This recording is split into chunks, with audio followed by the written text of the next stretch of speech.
ನಾನು ಮೊನ್ನೆ ನಡೆದಂಥ ಕಾರ್ಯಕ್ರಮದಲ್ಲಿ ನಾನು ಕೂಡ ಭಾಗವಹಿಸಿದ್ದೆ. ಅಲ್ಲಿ ಏನು ನಡೀತು ಅನ್ನೋದ್ರ ಬಗ್ಗೆ ತಮಗೆ ಸ್ಪಷ್ಟೀಕರಣ ಕೊಡ್ತೀನಿ. ಆ ದಿನ ನಡೆದಂಥ ಕಾರ್ಯಕ್ರಮ ಬಾಬಾ ಸಾಹೇಬ್ ಅಂಬೇಡ್ಕರ್ ಅವರ ಆಶಯಗಳಿಗೆ ಪೂರಕವಾಗಿ ರೂಪಿಸಿದಂಥ ಒಂದು ಕಾರ್ಯಕ್ರಮ. ಆ ಕಾರ್ಯಕ್ರಮಕ್ಕೆ ಬಂದಂಥ ವ್ಯಕ್ತಿಗಳು ಸಂಪನ್ಮೂಲ ವ್ಯಕ್ತಿಗಳಾಗಿದ್ದರು, ಶೈಕ್ಷಣಿಕ ತಜ್ಞರಾಗಿದ್ದರು ಮತ್ತು ಕಾನೂನು ತಜ್ಞರಾಗಿದ್ದರು. ಹಾಗೆ ಕಾರ್ಯಕ್ರಮಕ್ಕೆ ಸಂಬಂಧಪಟ್ಟಂತೆ ಹೆಚ್ಚು ತಜ್ಞತೆಯನ್ನು ಹೊಂದಿದಂಥ ವ್ಯಕ್ತಿಗಳಿಂದ ಅವತ್ತು ಆ ಕಾರ್ಯಕ್ರಮ ನಿರೂಪಣೆಗೊಳ್ತು. ಈ ಕಾರ್ಯಕ್ರಮದಲ್ಲಿ ಮುಕ್ತವಾಗಿ ಭಾಗವಹಿಸುವ ಅವಕಾಶ ಇತ್ತು. ಈಗ ನೀವು ಬನ್ನಿ ನೀವು ಬರಬೇಡಿ ಅಂತ ಹೇಳಕ್ಕೆ ಎಲ್ಲೂ ಇಲ್ಲ. ಎಲ್ಲರೂ ಕೂಡ ಎಲ್ಲ ಜಾತಿ ಧರ್ಮ ಭಾಷೆ ಪ್ರತಿಯೊಬ್ಬರು ಕೂಡ ಅಲ್ಲಿ ಭಾಗವಹಿಸಿ ಪಾರ್ಟಿಸಿಪೇಟ್ ಮಾಡಲಿಕ್ಕೆ ಪ್ರತಿಯೊಬ್ಬರು ಕೂಡ ಮುಕ್ತವಾಗಿ ಅವಕಾಶ ಇತ್ತು. ಹಾಗೆ ಸುಪ್ರೀಂ ಕೋರ್ಟ್ ತೀರ್ಪಿಗೆ ಎಲ್ಲೂ ಕೂಡ ವ್ಯತಿರಿಕ್ತವಾಗಿ ಯಾರೂ ಮಾತಾಡಲಿಲ್ಲ.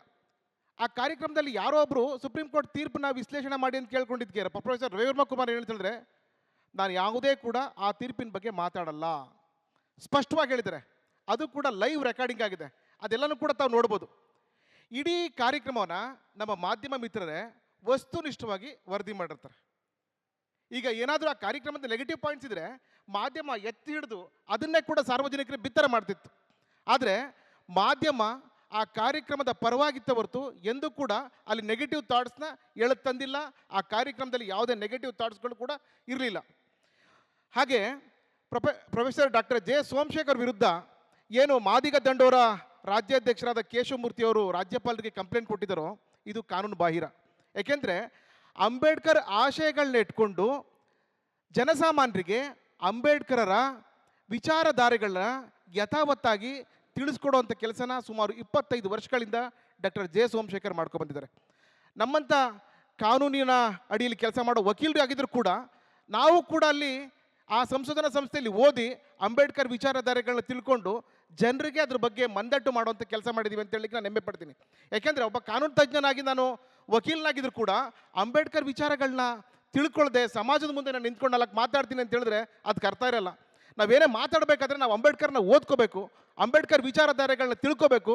ಮುಕ್ತವಾಗಿ ಸುಮಾರು 25 ವರ್ಷಗಳಿಂದ ಅಲ್ಲಿ ನಡೆಸಿರುವಂಥ ಪ್ರತಿ ಕಾರ್ಯಕ್ರಮಗಳಿಗೆ 90% ಕಾರ್ಯಕ್ರಮಗಳಿಗೆ ನಾವೆಲ್ಲರೂ ಕೂಡ ಹಾಜರಾಗಿದ್ದೀವಿ. ಆ ಕಾರ್ಯಕ್ರಮ ಯಾವ ರೀತಿ ಆಯೋಜನೆ ಮಾಡ್ತಾರೆ, ಅದು ಸಮಾಜಮುಖಿಯಾಗಿತ್ತೆ ಅಥವಾ ಸಮಾಜದ ವಿರುದ್ಧವಾಗಿತ್ತೆ ಅಂತ ಹೇಳಿದ್ರು ಕೂಡ ನಾವು ಗಮನ ತಗೋಬೇಕಾಗುತ್ತೆ. ಹಾಗೆ ಎಷ್ಟೋ ಸಾರಿ ಬಾಬು ಜಗಜೀವನ್ ರಾವ್ ಕೂಡ ಆ ಒಂದು ಕಾರ್ಯಕ್ರಮ ಕೂಡ ಅಲ್ಲಿ ನಡೆದಿದೆ. ಹಾಗಾದರೆ ಏನಾದರೂ ಬಲಗೈ ಸಮುದಾಯವನ್ನು ಮಾತ್ರ ಓಲೈಸುವಂಥ ಕೆಲಸ ಏನಾದ್ರು ಮಾಡಿದಾರಾ?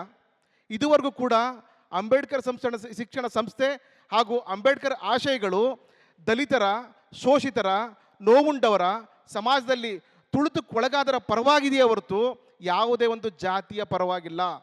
ಹಾಗಾಗಿ ಇಂಥ ಅಪಮಾನಕರವಾದಂಥ ಹೇಳಿಕೆಗಳನ್ನ ನೀಡುವಂಥ ಒಂದು ಮಾನಸಿಕ ಅಸ್ವಸ್ಥತೆ ಮನಸ್ಸುಳ್ಳಂಥ ವ್ಯಕ್ತಿಗಳು ಇಂಥ ವಿಚಾರಗಳನ್ನ ಬಿಟ್ಟು ಸಮಾಜನ ಒಟ್ಟುಗೂಡಿಸುವಂತಹ, ಸಮಾಜನ ಒಂದೆಡೆಗೆ ತೆಗೆದುಕೊಂಡು ಹೋಗುವಂಥ ಕೆಲಸಗಳನ್ನ ಮಾಡಬೇಕಾಗತ್ತೆ.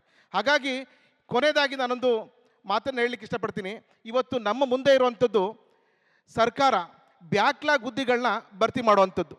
ಬ್ಯಾಕ್ಲಾಗ್ ಹುದ್ದೆಗಳನ್ನ ಭರ್ತಿ ಮಾಡಿದ್ರೆ 101 ಜಾತಿಗಳು ಅಂತ ನಾವೇನು ಹೇಳ್ತೀವಿ, ಅಲ್ಲಿರೋ ಎಲ್ಲ ದಲಿತರಿಗೂ ಕೂಡ ನ್ಯಾಯ ಸಿಗುತ್ತೆ. ಇವತ್ತು ನಮ್ಮ ಕಣ್ಮುಂದೆ ಜ್ವಾಲಾಂತ ಸಮಸ್ಯೆಗಳಿದೆ. ನಮ್ಮದೇ ಹಣ ಇನ್ನೂ ಖರ್ಚಾಗದೆ ಸರ್ಕಾರದಲ್ಲಿ ಉಳಿದಿದೆ. ಅಂಥ ಹಣನ ಖರ್ಚು ಮಾಡಲಿಕ್ಕೆ ನೀವು ಸರ್ಕಾರಕ್ಕೆ, ಗವರ್ನರ್ಗೆ ಅಡ್ವೈಸ್ ಮಾಡಿ, ಅಥವಾ ಬ್ಯಾಕ್ಲಾಗ್ ಹುದ್ದೆಗಳು ಭರ್ತಿಯಾಗಬೇಕು ಅಂಥವ್ಕೆ ಅಡ್ವೈಸ್ ಮಾಡಿ.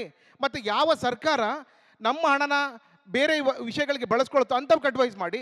ಅಂಥವ್ನ ಬಿಟ್ಟು ಒಳ್ಳೆ ಕೆಲಸ ಮಾಡೋರನ್ನ ನೀವು ಈ ಥರ ತಪ್ಪು ದಾರಿಗೆ ಎಳಿತೀರಿ, ಅವ್ರ ಮೇಲೆ ದೂರು ಕೊಡ್ತೀರಿ ಅಂತ ಹೇಳಿದ್ರೆ ಎಷ್ಟು ಸರಿ? ನಾವು ಕೂಡ ಸಮಾಜ ಜೊತೆಗಿದ್ದೀವಿ, ಸಮಾಜಕ್ಕೆ ಹೋಗೋಣ. ನಿಮ್ಗೇನಾದರೂ ಅತ್ಯವಶ್ಯಕ ಅನಿಸಿದ್ರೆ, ನಿಮಗೆ ಇದ್ರ ವಿಚಾರ ಜ್ಞಾನ ಇಲ್ಲ ಅಂತ ಹೇಳಿದ್ರೆ ಬನ್ನಿ ಮುಕ್ತವಾಗಿ ಚರ್ಚೆ ಮಾಡೋಣ, ಎಲ್ಲರೂ ಓಪನ್ ಆಗಿ ಕೂತು ಚರ್ಚೆ ಮಾಡೋಣ ಅಂತ ಹೇಳ್ತಾರೆ. ನನ್ನ ಮಾತು ಅವಕಾಶ ಕೊಟ್ಟು ತಮ್ಗೆಲ್ಗೂ ಹೊಂದಿಸ್ತೀನಿ.